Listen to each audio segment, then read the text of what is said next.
Hello everyone and welcome back to another video from Wake&Tech. In this video, I'm going to show you how to update the Videoleap application on your smartphone. So let's get started right away. If you're trying to use the Videoleap application, but you notice that there are some errors, or the application is not working as smoothly as it is supposed to, then the first thing that you need to do is update the application. In order to do this, simply open up the Google Play Store or the iOS App Store depending on your device, and then just tap on the search box and then type in Videoleap. Press enter and start the search, and when you find the application, if you see an update button instead of open, then you need to tap on it to install the latest updates. After tapping on it, just wait for a while until the update is completed, and when you see the open button once again, you can tap on it to open up the Videoleap application.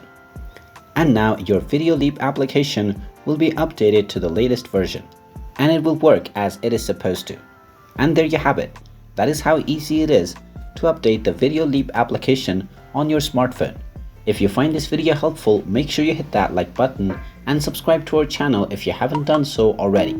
Also ring that notification bell to never miss another update from us.